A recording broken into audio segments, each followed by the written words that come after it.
promover o desenvolvimento humano por meio de ações educacionais, sociais e culturais. É a proposta do Instituto GPA, que oferece cursos gratuitos, bolsas de estudo e programas de música com uma orquestra reconhecida internacionalmente. O Instituto foi criado em 1998 e atua em São Paulo, Osasco, Santos, Rio de Janeiro, São Gonçalo e Brasília. E já beneficiou mais de 85 mil pessoas. Hoje vamos conversar sobre essa iniciativa com Darialva Bacelar, diretora executiva da entidade. Está no ar o Observatório do Terceiro Setor, o olhar da cidadania.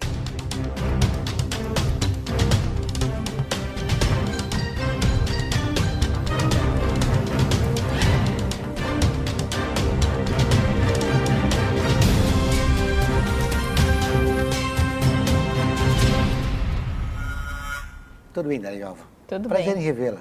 Bom te ver de novo também. O Instituto desenvolveu e escolheu projetos educacionais como prioridade da sua atuação. Por quê? A gente percebia, a princípio, uma dificuldade muito grande na contratação de mão de obra especializada, como grupo. E nos fez pensar o quanto era importante trabalhar essa questão de uma demanda muito forte, que lá atrás se falava de um apagão que a gente sabe que hoje já existe, dessa mão de obra mais capacitada tecnicamente. Então a intenção do Instituto sempre foi de atuar com educação, num foco muito profissionalizante, para tentar suprir, né, não só suprir, mas também causar uma mudança, uma transformação na vida dessas pessoas que teriam melhores condições de trabalho, né, e de ter rendimentos melhores, por estarem melhor capacitados. Como e onde começou o projeto? O projeto de música, propriamente, começou logo no começo do Instituto. Nós procurávamos um projeto para cumprir o contraturno escolar, então que os jovens saíssem da escola e tivessem uma ocupação. E a gente viu um projeto de música que era tocado por um casal que tinha uma metodologia específica e exclusiva, desenvolvida pelo pai da professora, que é hoje a nossa diretora artística, inclusive. E era um método que ensinava de uma forma diferenciada, coletivamente, música, que é muito difícil. Hoje, se um filho nosso vai para um conservatório aprender música, ele aprende sozinho, a tocar violão, a tocar um piano, ou mesmo um violino. E essa metodologia, ela permite que as crianças toquem os 4 instrumentos de cordas, num formato já de orquestra, desde a primeira nota musical. Então, é um diferencial porque a gente conseguia atender mais pessoas em menos tempo. E os resultados foram rápidos, né? Foram rápidos. O projeto é um projeto antigo, né? Ele tem 16 anos. A orquestra está completando, fez os 15 anos junto com o programa de música, mas a orquestra propriamente, como formatação de orquestra, este ano está completando os 15 anos. E ele é sólido, né? Ele é consistente. Os meninos que saem da orquestra, eles têm grandes oportunidades de fazer carreira em música. E é isso que a gente quer, né? Melhorar a qualidade da cultura, a formação de plateia, porque a gente leva as famílias desses meninos para assistirem às apresentações. Então, ele dá uma consistência ao longo do tempo. Falando em apresentações, a orquestra já tocou internacionalmente? Já, mais de uma vez, né? A gente costuma levar a orquestra para algumas performances fora do Brasil. Todos os anos eles participam de um festival de música na Argentina, em Foz do Iguaçu. Mas o ano passado, especificamente, a gente teve uma apresentação assim, inédita e para nós inusitada no Carnegie Hall, que é uma casa de espetáculos almejada por vários músicos, né? É muito importante e isso é importante para o currículo dos meninos.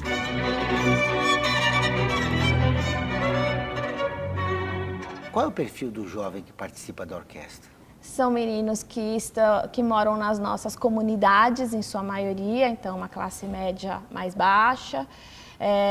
Existem meninos também de classe média que estudam em escola pública, existem alguns alunos que estudam em algumas escolas particulares, são pouquíssimos, mas a gente acredita que essa mistura também é produtiva e positiva, porque eles, né, se relacionam. E esses meninos, normalmente eles estão morando na comunidade, então é difícil para eles ter oportunidade de pagar para ter aula de música, especificamente. E muitos deles têm dons natos, né? Então a gente tem meninos hoje que já estão estudando fora do Brasil, que tocam em orquestras de reputação dentro do Brasil e fora do Brasil. E para a gente, assim, é muito orgulho poder levar essa qualidade para eles. Anualmente vocês recebem novos Sim. alunos, né? Novos alunos. Quantos alunos vocês anualmente recebem? A gente renova em torno de 300 alunos, porque o curso de música ele começa do zero, nota musical, e são 2 anos de curso de música. Então, todos os anos a gente renova as turmas, nós temos perto de 600 alunos, então a cada ano são 300 novos que se formam, né, dos 2 anos, e 300 que entram. Aí, no final do 2º ano, os que têm maior aptidão para música, que têm um dom e que querem seguir carreira musical, acabam ingressando na orquestra. Então, eles podem se inscrever no curso de música a partir dos 10 anos de idade até os 18 anos, e uma vez ingressando na orquestra, eles podem permanecer até os 21 anos de idade na orquestra. E depois seguem? Depois seguem. Muitos saem antes. Então, um exemplo, tem um aluno que saiu agora com 19 anos, porque ganhou uma bolsa completa para estudar na Berklee College of Music, em Boston. Nós temos uma parceria com a escola, ele fez o teste, passou, ganhou full tuition lá e foi estudar lá. Então... Como é que vocês fazem uma campanha para despertar a curiosidade e a vontade do jovem aprender música? Na verdade, a gente faz isso através da orquestra. A orquestra toca nas nossas lojas, a gente tem apresentações gratuitas em parques, em casas de teatro, né? Então, a gente procura divulgar a orquestra para divulgar o trabalho do projeto todo, né? Porque o projeto não é só orquestra, né? Nós não somos uma orquestra profissional. O projeto é o ensino de música com a continuidade em uma orquestra profissionalizante, né? Que leva para a música. No próximo bloco, vamos continuar a conversa com a diretora executiva do Instituto GPA, Darialva Bacelar. Até já.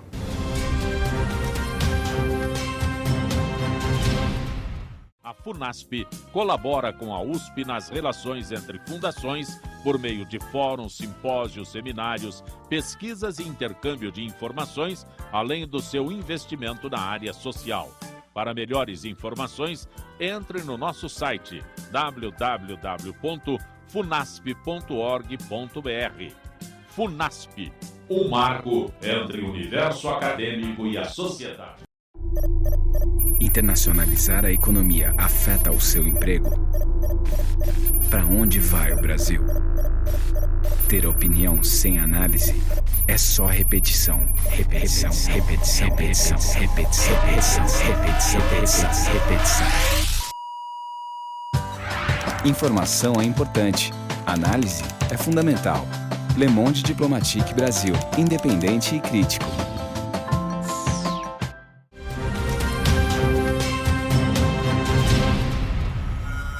Estamos de volta com o Observatório do Terceiro Setor, o Olhar da Cidadania.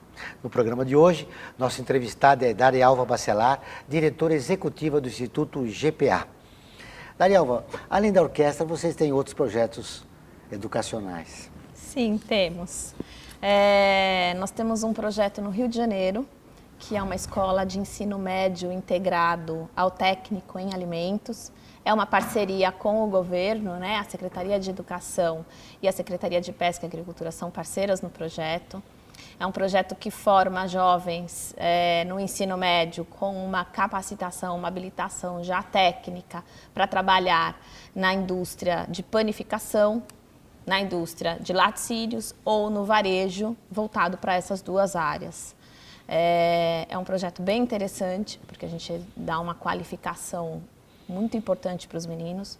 A escola é uma escola, a gente conseguiu fazer ela ter uma reputação no meio das escolas públicas, então ela tem um ranking muito bom no Enem, forma os meninos com muita qualidade, muitos deles vão para a universidade, têm bolsa, ganham bolsa no ProUni, e 6 alunos por ano são enviados para a França para passar uma semana em curso em escolas específicas. Nós vamos com esses meninos todo ano. Com o crescimento, esse setor precisa de pessoas qualificadas. Precisa, e assim, na questão de panificação, não existe uma escola técnica de ensino médio ainda que dê esse nível de capacitação. São 3 anos de curso. E em Laticínios tem uma escola muito boa, que tem até um segmento já de nível superior em Minas Gerais, mas a gente tem excelentes resultados, alcançado excelentes resultados com os alunos dessas escolas. Há muita procura para o curso? Tem uma procura grande. O curso, como ele é um curso numa escola pública, é feito um vestibulinho, tem um teste para a entrada, né, aplicado pelo próprio governo. É aberto um edital e as crianças se inscrevem para participar. Normalmente a gente tem aí uma média de 10 para 1, né, de candidatos para a vaga. É bem disputado. Esse curso técnico com 3 anos, dá para qualificar bem o garoto, o adolescente? Dá para qualificar muito bem para o nível técnico necessário. Óbvio, depois que ele ingressa e começa a trabalhar num nível técnico, ele pode se especializar fazendo uma faculdade de gastronomia, uma faculdade numa especialização mais aprofundada em laticínios. Mas a gente tem aulas de microbiologia, de análises químicas, nós temos laboratórios dentro da escola que estão muito bem montados e professores bem habilitados que dão aula em universidades, inclusive, dando aula para esses meninos. Então, é um projeto bem interessante. O governo é responsável por toda a parte de ensino regular, e o Instituto faz toda a formatação das aulas, dinâmica, didática e conteúdo do conteúdo Como vocês técnico. chegaram a escolher esse curso? Houve uma pesquisa na comunidade? Essa parceria do governo começou como? Na verdade, a gente surgiu de um bom relacionamento, já que existia entre o grupo e o governo. Existia na época já uma escola em parceria com a Oi Futuro, a Fundação Oi Futuro, que é o NAVE, que era uma escola técnica, mas ensina mídia. E surgiu a ideia daí de fazer algo parecido junto com o Instituto, mas com algo que atendesse o varejo também, porque a gente tem já o conhecimento técnico no varejo, então era mais fácil para nós trabalharmos com profissionais dessa área. E aí surgiu a ideia, foi um trabalho relâmpago na época, a gente em 6 meses desenvolveu, o grupo Pão de Açúcar na época, né, o GPA, fez a construção da escola. E o Instituto fez toda a parte da didática técnica e o governo entrou com a formatação, com a diretoria e a gestão da escola e o ensino regular do ensino médio. Então, as aulas são integradas, tem uma coisa super interessante, porque não existe só a aula de laboratório ou só a aula de matemática. Então, tem professores, muitas vezes temos professores de matemática e de laboratório juntos, ensinando a regra de 3 é importante, como aplicá-la numa receita e por que eu uso. Então, a utilização do conteúdo também do ensino regular, integrado à importância dele para a concretização do técnico, né? A colocação desses jovens estudantes no mercado tem sido fácil? É boa, a gente tem um bom nível de procura, principalmente nas indústrias que precisam muito desse tipo de mão de obra, mas a gente tem também busca em gastronomia. Nós temos 2 alunos que trabalham hoje em hotéis de reputação no Rio de Janeiro, temos alunos que trabalham no GPA, então assim, é fácil colocar porque existe demanda para esse tipo de mão de obra. Está em crescimento o setor, né? Está em crescimento. Mesmo com a crise, o setor de varejo e o setor de serviços sempre demanda mais profissionais. E demanda uma mão de obra qualificada, que não é tão fácil de ser encontrada. É por isso que a gente acaba conseguindo empregar esses meninos por questão da qualificação que eles têm. tem sido o grande desafio do GPA?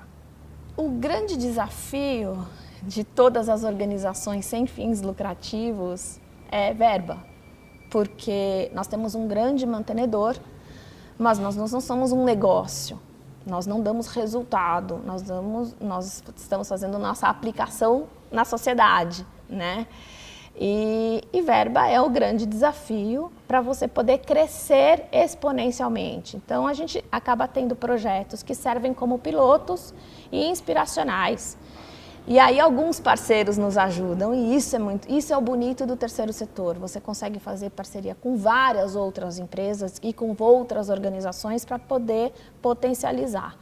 Esse é o grande desafio. Isso que eu ia te perguntar, como tem sido a sua experiência na relação com o terceiro setor? É muito boa, porque as pessoas às vezes não entendem muito o Instituto GPA, como é um instituto mantido por uma empresa, como algo de terceiro setor, que tem a dificuldade de verbas, mas a gente tem as mesmas dificuldades que qualquer organização sem fins lucrativos, porque você o dinheiro é aquele, você tem que trabalhar com aquilo. Mas o que é bonito disso é que no terceiro setor a gente tem uma receptividade muito grande para fazer parcerias. E às vezes você consegue fazer coisas sem dinheiro, mas com a parceria, né? Então cada um faz um pouco do que consegue com a sua verba e aquilo vira um grande projeto. Então a gente tem tido muitos parceiros que têm nos ajudado em vários projetos. A gente tem um projeto de mobilização muito grande que nós iniciamos há 2 anos atrás, que é Um Dia. Eu quero que você me conte. É muito Agora, bom. Nós vamos para o intervalo e voltamos dentro de instantes com essa novidade desse novo projeto de mobilização. Até já.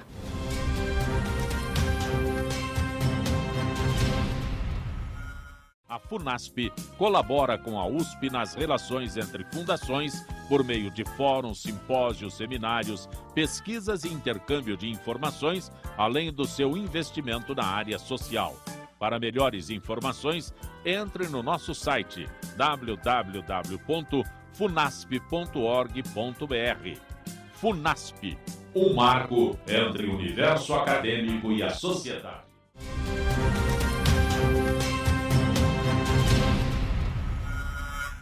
Chegamos ao último bloco do Observatório do Terceiro Setor, o Olhar da Cidadania. No programa de hoje, conversamos sobre a experiência do Instituto GPA, com a diretora executiva da entidade, Darialva Bacelar. Eu deixei no bloco anterior, nem uma pergunta, mas uma colocação sobre a mobilização, que é um projeto que vocês iniciaram recentemente. Sim, a gente tem um projeto que dura um dia na prática, mas a gente passa o ano todo organizando, que é o Dia de Solidariedade, que é um programa de mobilização, na verdade. Então, a gente quis aproveitar a permeabilidade, né, de ter lojas do GPA por vários estados do país, e o que a gente podia fazer para sensibilizar as pessoas quanto a alguma questão social, que é fome. E então a gente partiu de uma ideia que já acontecia pontualmente em algumas lojas, que eram dias de arrecadação de alimentos. Fizemos parcerias com várias ONGs, porque a gente estava falando sobre parcerias, então nós temos vários parceiros que participam desse dia, levando voluntários para as lojas, e esses voluntários convidam os nossos clientes a doarem para as suas ONGs alimentos não perecíveis que são servidos para as pessoas na época de Natal. Isso, que é destinados aqui a população de baixa renda? População de baixa renda. Então, por exemplo, a gente tem, vou te falar de um parceiro que é muito reconhecido, que é o Amigos do Bem, que tem um trabalho no Nordeste e leva essa comida para o Nordeste. Então, assim, são vários, a gente trabalha com muitos parceiros, não é nem muito justo ficar falando de um ou de outro. E esse ano a gente deve ter mais parceiros, porque a gente cresce e a gente precisa fazer isso em todas as lojas. Acontece em mais de 800 unidades no mesmo dia. O ano passado a gente arrecadou 355 toneladas de alimentos. O Instituto doou mais 145 toneladas. Então, um total de 500 toneladas dá para fazer aproximadamente 1 milhão de refeições. E a questão não é só essa questão da refeição, mas é de sensibilizar toda a sociedade com relação à importância de fazer algo com relação a uma questão que é importante para a sociedade mesmo. Tem muita gente passando fome nesse país, né? A gente fala que tem aí em torno de 16 milhões de pessoas abaixo da linha de pobreza, que significa ganhar R$70 per capita por mês. Então, R$70 per capita por mês é muito pouco. O que ela compra de comida com isso? São 16 milhões de pessoas. É um número muito gritante ainda. Muito grande, expressivo. Expressivo, então a gente precisa sensibilizar. E o que acontece? As ONGs, quando elas estão nas lojas, elas estão lá falando do trabalho delas para os nossos clientes. E eles passam a ter uma tangibilização um pouco maior do que está acontecendo e a opção deles, doar ou não. Mas a gente acredita que a gente está atingindo, porque no primeiro ano a gente teve uma arrecadação de 100 toneladas. Foram 150 toneladas. No segundo, a gente arrecadou 355.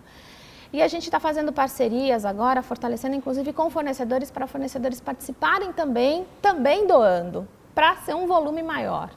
Então, assim, o volume, que nem eu falei, o Instituto doou 145 toneladas. A gente pode fazer isso todo ano, chegar lá e doar simplesmente. Mas acho que o mais importante de chegar lá e doar é você pegar toda a sociedade e envolver nesse dia e falar, olha, vamos contribuir para diminuir essa questão da fome. Vamos pôr comida na boca de criança que não consegue aprender, porque não dá para pensar com a barriga vazia. É verdade. Quando você falou que está sensibilizando os fornecedores do grupo, você tem encontrado eco nessa iniciativa? Como é que você vê a responsabilidade social entre o grupo empresarial? Eles têm sido mais sensíveis? Tem. Eu acho que a gente... eu sou nova no terceiro setor, eu vim do negócio, eu tenho 4 anos de instituto e nesses últimos 4 anos eu vejo uma preocupação cada vez maior e mais crescente com a responsabilidade que as empresas sentem ter sobre o que fazer de volta para as comunidades, seja socialmente ou em termos de sustentabilidade, mas para o meio ambiente. Mas o envolvimento com a comunidade, ele é importantíssimo, porque é um ciclo que se alimenta. Quando você tem uma sociedade que é mais produtiva, que é menos pobre, que tem mais conhecimento, você melhora todo o setor, a indústria cresce, o comércio cresce e as empresas sabem disso. E acho que hoje isso é visto com muito mais cuidado, até porque é importante para a reputação. As pessoas gostam, né? Sentem que é muito mais importante consumir de empresas que são eticamente íntegras, corretas, que fazem o que é certo, que se preocupam verdadeiramente com as coisas. Você está colocando algo que é muito importante. A responsabilidade social nas organizações era um modismo, né? Era. Não era uma consciência, uma tomada de consciência em relação à realidade brasileira. Era. Eu acho que hoje a gente está em outro passo. Hoje a gente tem muito mais preocupação. Eu vejo muito, eu participo de alguns congressos fora do Brasil e eu vejo a preocupação, porque eles estão em um outro nível, né? Então a gente sai da caixa um pouco para ver o que está acontecendo nos Estados Unidos, na Europa. E eu acho que a gente está entrando nesse nível deles, de preocupação real, porque se a gente não cuidar disso, não vai sobrar também. A gente precisa cuidar de tudo, da sociedade, do meio ambiente e do equilíbrio financeiro disso tudo. Falei em cuidar antes de terminar o programa, eu te perguntar de um outro projeto que você desenvolve, que é o Prosperar, né? Que é um programa muito importante. O programa Prosperar, ele foi inspirado em um programa de uma fundação francesa. E o que ele consiste, na verdade? É em ceder bolsas de estudo para estudantes de baixa renda que entram numa faculdade de alto nível particular. Mais do que a bolsa de estudo, entrar na faculdade e pagar só a faculdade não é o suficiente. Tem material, tem alimentação, porque normalmente essas universidades são de nível período integral, tem condução, e se mora fora do município, como é que eu moro, porque a distância é um impossibilitador também, dificultador. Então a gente faz uma bolsa de estudos, hoje a gente tem uma parceria com a FGV em São Paulo. Nós damos uma bolsa de estudos Nesse semestre, a gente começou o ano passado com 12 alunos, esse ano devem entrar mais 10 alunos para a Bolsa, a gente deve completar até uns 40 bolsistas ou mais, quem sabe. Quando né? você diz da população de baixa renda, né, os alunos, eles são oriundos da escola pública? São oriundos de escolas públicas, alguns de escolas particulares, mas bolsistas. Então, são alunos realmente que são de baixa renda, que conseguiram, através de outros programas sociais, bolsas em escolas particulares e que conseguem entrar na GV, porque o passo principal é passar no vestibular da GV. Né? E aí passou no vestibular da GV, a gente faz uma entrevista, tem um comitê que entrevista, desafio, né? Esse é o primeiro desafio. O segundo, o mais importante, é permanecer e concluir. Exatamente. Aí ele precisa de uma estrutura. Precisa. Se enfrentar o preconceito dos outros alunos, que a GV é alunos de classe média alta, precisa ter condições econômicas, provavelmente mora no bairro da periferia e tem que utilizar o transporte público, enfim, teve toda essa preocupação na inclusão desse aluno? Sim, esse programa, ele tem, primeiro, a preocupação de pagar a bolsa, segundo, de dar uma bolsa auxílio. Então, alunos que são de fora do município de São Paulo têm auxílio moradia, alimentação, transporte e material didático. Os que estão no município de São Paulo não têm moradia, mas está dentro do município de São Paulo, é mais fácil de acomodar.